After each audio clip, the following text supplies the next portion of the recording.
และคลินิกเกียรติคุณนายแพทย์ปิยสกลสกุลสัตยาธรนะคะท่านอธิบดีกรมสุขภาพจิตท่านผู้บริหารนะคะแล้วก็ท่านสื่อมวลชนทุกท่านนะคะวันนี้ก็เป็นโอกาสนะคะในวัน World Suicide Prevention Day วันป้องกันการฆ่าตัวตายโลกนะคะซึ่งก็จะเป็นกรณีที่มีผลกระทบต่อสุขภาพของประชาชนนะคะแล้วก็เป็นสาเหตุที่ทำให้เกิดการตายหรือการเสียชีวิตในประชาชนนะคะในโอกาสนี้กระทรวงสาธารณสุขนะคะโดยท่านรัฐมนตรีว่าการกระทรวงสาธารณสุขจะเป็นประธานในการแถลงข่าวนะคะเนื่องในวันป้องกันการฆ่าตัวตายโลกซึ่งตรงกับวันนี้พอดีเลยนะคะวันที่ 10 กันยายนนะคะแล้วก็เป็นการแถลงข่าวซึ่งกระทรวงสาธารณสุขได้ดำเนินการต่อเนื่องมาทุกปีเพื่อให้ข้อมูลที่เป็นประโยชน์ต่อสาธารณะและให้การป้องกันการฆ่าตัวตายซึ่งเป็นเรื่องสำคัญได้ดำเนินการได้อย่างต่อเนื่องนะคะสำหรับวันนี้นะคะจะมีผู้แถลงข่าว2ท่านนะคะท่านแรกประธานของการแถลงข่าวจะเป็นท่านรัฐมนตรีนะคะร่วมกับท่านอธิบดีกรมสุขภาพจิตนะคะท่านนายแพทย์เจษฎาโชติกมลสุขค่ะในโอกาสนี้ก็จะขออนุญาตเรียนเชิญท่านรัฐมนตรีนะคะซึ่งเป็นประธานการแถลงข่าววันนี้ก็เริ่มการแถลงข่าวเรียนเชิญ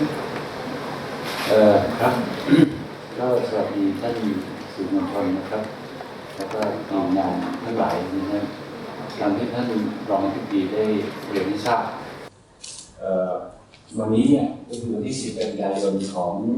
ทุกปีเนี่ยก็จะเป็นวันที่องค์การอนามัยโลกได้กำหนดว่าเป็นวันแท้ๆป้องกันการฆ่าตัวตายโลกนะเพราะถ้าพูดผิดไปเดี๋ยวไปเรื่องนะเดี๋ยวเรียกว่า World Suicide Prevention Day ซึ่งอันนี้เริ่มในปี 2003ถ้าเทียบกันคือปี 2546 ก็มาถึงเดือนนี้ก็ 12 ปีนะครับเพื่อให้โลกตระหนักว่าการฆ่าตัวตายนี่เป็นปัญหาสำคัญแล้วก็สามารถที่จะป้องกันได้ในปี 2558เนี่ยมีการกำหนดประเด็นของการรณรงค์ภายใต้แนวคิดที่ว่า Prevention Suicide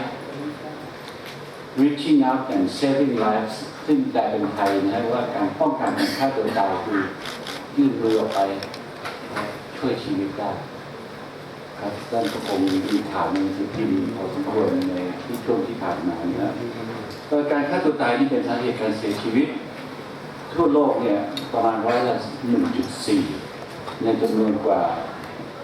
มีทั้งหมดประมาณ 800,000 คนต่อปีซึ่งก็เยอะเหมือนกันหรือว่าประมาณ 11.69 ต่อประชากร100,000 คนซึ่งคาดว่าจะเพิ่มเป็น 1.5 ล้านในปี 2563 ซึ่งก็อีก 5 ปีข้างหน้าโดยที่คนพยายามฆ่าตัวตายเนี่ยยังมีสูงกว่าคนที่ฆ่าตัวตายสำเร็จก็ยังมีนะครับ20 เท่าสำหรับประเทศไทยนี่เนี่ยอัตราการฆ่าตัวตายสูงสุดในปี 2544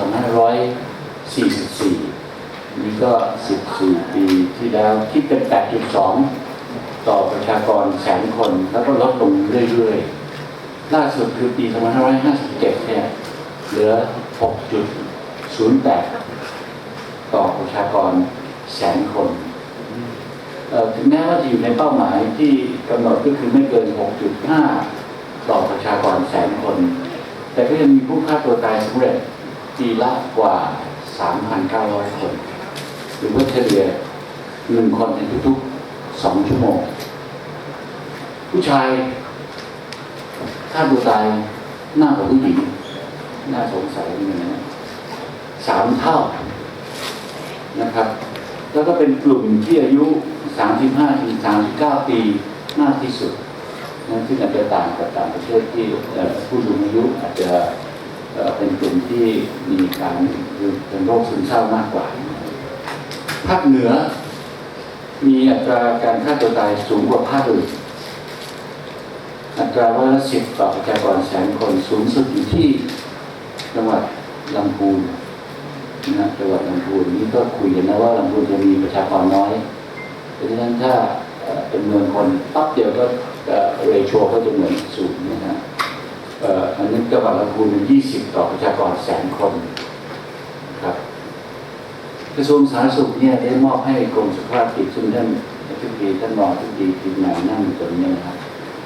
ให้เพิ่มการทำงานเชิงรุกเพื่อป้องกันปัญหาและระดมความร่วมมือจากทุกภาคส่วน เน้นหนักที่2 กลุ่มเสี่ยงหลักคือ1 กลุ่มที่มีภาวะเรียกว่าซึมเศร้าและเป็นการเป็น depression นะฮะซึ่งมีความเสี่ยงฆ่าตัวตายสูงที่สุด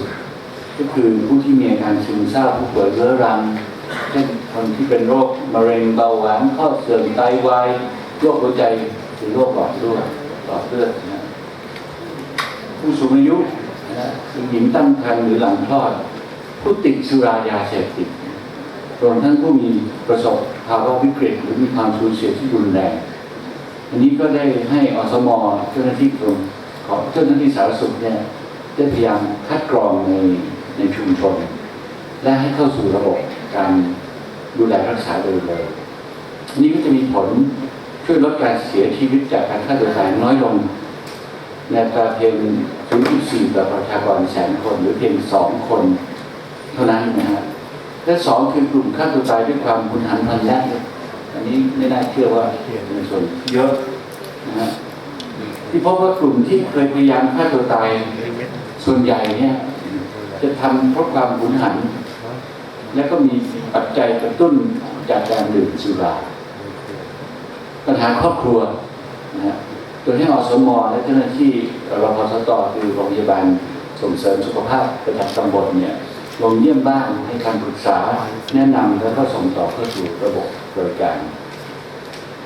อีกอันที่คิดว่าจะเป็นเรื่องที่เป็นสาเหตุเพิ่มเข้ามาในโลกยุคปัจจุบันก็คือกระแสโลกในยุคสังคมดิจิทัลเนี่ยนับวันก็น่าห่วงเพราะว่าใช้สื่อออนไลน์นะฮะวันนี้ยังดีไม่ค่อยมีคนตั้งก้มหน้าเคาะเนี่ยนะฮะซึ่งจะเห็นทั้ง Facebook ทั้ง Line ทั้ง Instagram คือมีคนเข้าไปในนี้ประมาณ16 ล้านคนด้วยจากการศึกษาในต่างประเทศพบว่ายิ่งเข้าไปในสู่โลกออนไลน์มากเท่าไหร่เนี่ยความเสี่ยงที่เกิดปัญหาการทำร้ายตนเองหรือฆ่าตัวตายมีมากขึ้นเพราะจะเห็นทั้งภาพวิธีการคนอื่นเขาทำยังไงนะแล้วก็เห็นว่าคนอื่นเขาดีไงเราไม่ดีไงอะไรเงี้ยนะฮะซึ่งก็จะทำให้ปัญหาการทำร้ายตัวเองหรือฆ่าตัวตายมีมากขึ้นโดยเฉพาะคนที่มีอารมณ์อ่อนไหว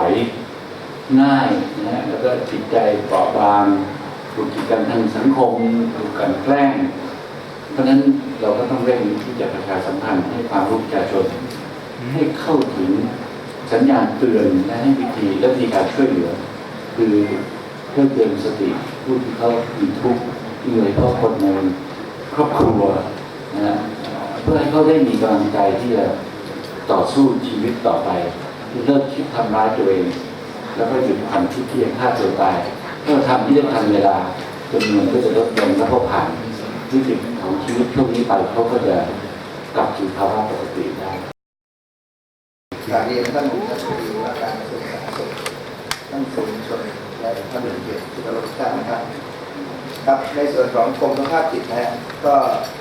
จะมีการผลสำรวจพฤติกรรมการฆ่าตัวตายของคนไทยในจังหวัดที่มีอัตราการฆ่าตัวตายสูงทั้ง 12 เขตบริการสุขภาพตั้งแต่ในรอบ 3 ปีที่ผ่านมานะฮะก็พบว่าอัตราการฆ่าตัวตายในเขตบริการสุขภาพที่ 1 ที่ 8 ที่ 9 ซึ่งเป็นภาคเหนือและภาคตะวันออกเฉียงเหนือมีแนวโน้มที่เพิ่มสูงขึ้นอย่างต่อเนื่องนะฮะสาเหตุส่วนใหญ่ก็มาจากความขัดแย้งในครอบครัวและผู้ชายมักเกิดจากความน้อยใจจากคนใกล้ชิดและ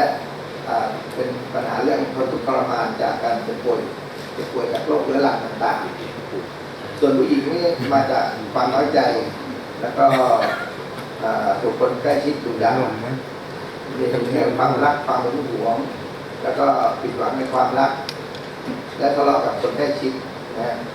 โดยผู้ชายที่ฆ่าตัวตายสำเร็จ3%นั้นจะมีการทำร้ายคนอื่นร่วมด้วยเช่นการทำร้ายภรรยาครอบครัว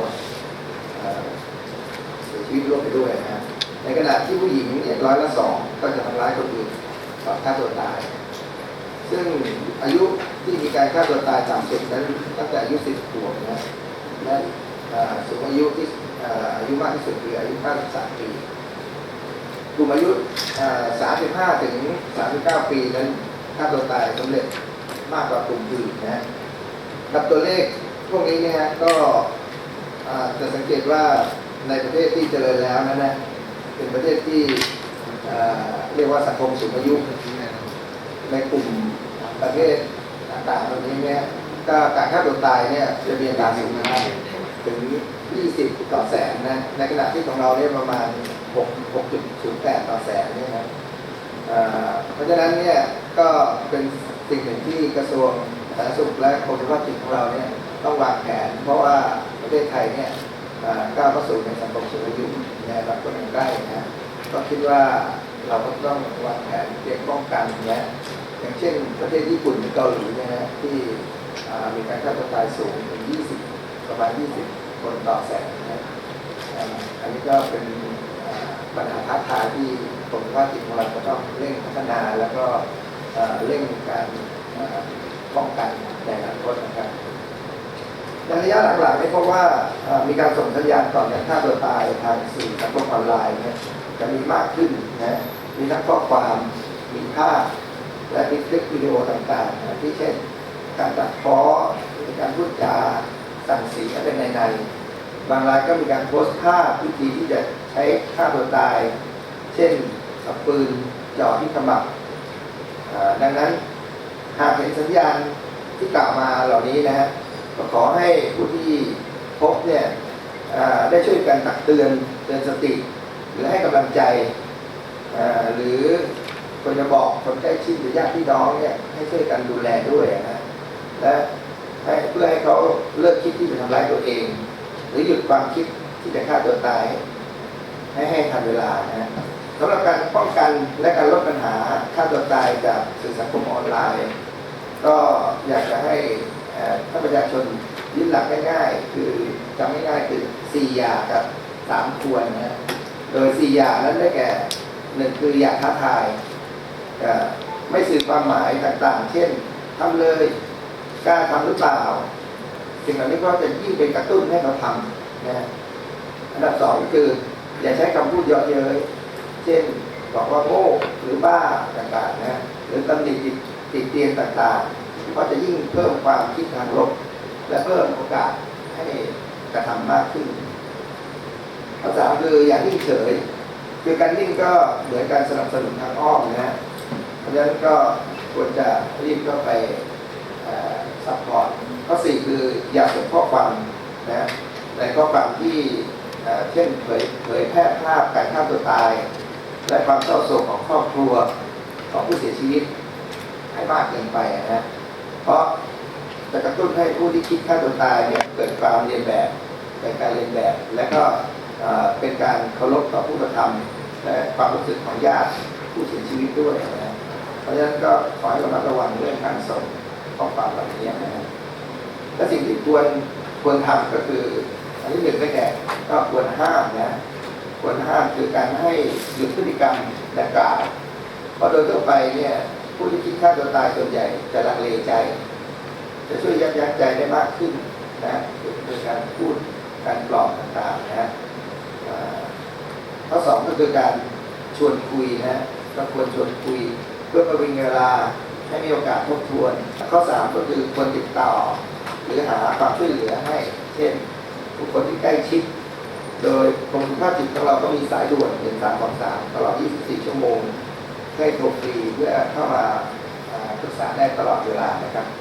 แล้วก็ที่สำคัญวันนี้เราได้รับเกียรติจากทางกรมควบคุมโรคนะคะเนื่องจากว่าตอนนี้ปัญหาเรื่องสุราน่าจะเป็นปัญหาต้นทางที่ก่อให้เกิดปัญหาเรื่องสุขภาพในหลายเรื่องรวมถึงเรื่องการฆ่าตัวตายด้วยนะคะซึ่งในวันนี้ก็ได้รับเกียรติจากทางท่านรองผู้อำนวยการกรมควบคุมโรคนะคะก็คิดว่าอยากจะเรียนเชิญทางกรมควบคุมโรคเพื่อจะดูข้อมูลเพื่อพัฒนาความร่วมมือในการป้องกันในเรื่องการฆ่าตัวตายโดยเฉพาะเหตุที่กระตุ้นมาจากปัญหาในเรื่องของสุรานะคะเชิญค่ะรัฐมนตรีว่าการกระทรวงสาธารณสุขท่านผู้บริท่านผู้บริหารครับที่มาสื่อมวลชนทุกท่านครับในส่วนของกรมควบคุมโรคนะครับได้เรื่องในเรื่องของความสำคัญของปัญหาฆ่าตัวตายครับก็ขออนุญาตนำเรียนว่าทางกรมควบคุมโรคพร้อมที่จะสนับสนุนในการดำเนินการแก้ปัญหาเรื่องการฆ่าตัวตายขออนุญาตนำเรียนว่าข้อมูลที่สำคัญที่เกี่ยวข้องกับการดื่มสุราหรือว่าแอลกอฮอล์ ประเด็นที่หนึ่งที่ต้องขอนำเรียนว่ามีความเกี่ยวข้องกับภาวะการป่วยเรื้อรังนะครับจากการศึกษาในช่วงประมาณ3 ปีที่ผ่านมานี้พบว่าในกรณีของผู้ป่วยเรื้อรังครับเช่นผู้ป่วยเบาหวานผู้ป่วยความดันและผู้ป่วยเส้นเลือดในสมองเนี่ยเราพบว่ามีอัตราการฆ่าตัวตายเนี่ยมีความเสี่ยงสูงขึ้นประมาณ 5.9 เท่าครับแต่ว่าอันดับที่รองลงมาครับก็คือกรณีของการที่ติดสุราเรื้อรังครับเราพบว่าอัตราความเสี่ยงในการฆ่าตัวตายสูงขึ้น 4.7 เท่าครับมาเป็นอันดับ2รองจากการป่วยเรื้อรังครับนอกจากนั้นแล้วเรายังพบว่าจากการศึกษาอีกชิ้นหนึ่งของปี 2555 เราพบว่าประมาณ 26% ของผู้ที่ฆ่าตัวตายสำเร็จครับมีการติดสุราเรื้อรังร่วมด้วยนะครับเพราะฉะนั้นจากข้อมูลนี้ผมคิดว่าในเรื่องของการแก้ปัญหาการดื่มสุราหรือว่าเครื่องดื่มแอลกอฮอล์เนี่ยเป็นความสำคัญอย่างยิ่งยวดที่จะต้องให้ความร่วมมือกันประเด็นที่2ก็คือในส่วนของกรมควบคุมโรคก็จะให้การสนับสนุนในการที่ควบคุมการบริโภคการดื่มแอลกอฮอล์รวมทั้งการป้องกันนักดื่มหน้าใหม่ซึ่งผมคิดว่าเป็นสิ่งที่สำคัญยิ่งในยุคปัจจุบันนี้ครับเพราะฉะนั้นจากข้อมูลตรงนี้นะครับต้องขอความร่วมมือว่าเราต้องเห็นความสำคัญในเรื่องของการดื่มสุราและขออนุญาตนำเรียนเพิ่มเติมครับข้อมูลที่ท่านประธานได้นำเรียนไปแล้วว่าจังหวัดในภาคเหนือบางจังหวัดนะครับที่พบว่าอัตราการฆ่าตัวตายสูงเนี่ยทางสำนักควบคุมการบริโภคเครื่องดื่มแอลกอฮอล์นะครับเราพบว่าจังหวัดในแถบภาคเหนือเนี่ยมีอัตราการดื่มสุรารวมทั้งสุราที่เป็นสุราพื้นบ้านสูงกว่าภาคอื่นๆซึ่งเป็นข้อมูลที่สนับสนุนด้วยกันทั้งสิ้นนะครับก็ขออนุญาตนำเรียนว่าเป็นอีกส่วนนึงครับที่ทางกรมควบคุมโรคจะให้ความร่วมมือในการแก้ปัญหาการฆ่าตัวตายนี้ครับขอบคุณครับ ขอเติมนะฮะ นี่ไงครับท่านสื่อทั้งหลายเนี่ยนี่คือตัวช่วยที่สำคัญนะนั้นเวลาหนึ่งคือการออกข่าวที่สองคือเนี่ยที่แถลงข่าวเนี่ยก็คือชัดๆว่าเราควรจะ reaching out and saving lives ใช่ไหมว่าเราต้องยื่นมือไปช่วยสิ่งที่คือต้องดีเทคมาว่าให้รู้แล้วทีนี้คนจะรู้คงไม่ใช่กรมสุขภาพจิตนั่นคือครอบครัวคือคนที่ใกล้ชิดซึ่งวันนี้เองผมคิดว่านั่นคือสื่อมวลชนที่มาวันนี้ควรจะแพร่ในสิ่งต่างนี้ออกไปนะฮะแล้วก็4 อย่าแล้วก็3 ควรเนี่ยควรจะออกไปให้ประชาชนได้รับทราบ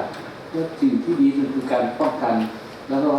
ให้รู้แล้วก็นำมาสู่การดูแลเยียวยารักษานะเพราะนั้นก็กลับไปว่าเราช่วยกันนะปีหน้าก็อาจจะมีอัตราที่เราจะนำเสนอวันนี้น้อยลงนะครับส่วนรณรงค์เรื่องเหล้าก็ทุกคนก็ช่วยกันอีกนะจะรอแต่กรมควบคุมโรคนะนั่นพูดอย่างนี้ก็ไม่ลดลงนะฮะก็คงต้องใช้ท่านเองแหละสื่อทั้งหลายช่วยกันจะได้รู้ถึงพิษและก็อันตรายของการ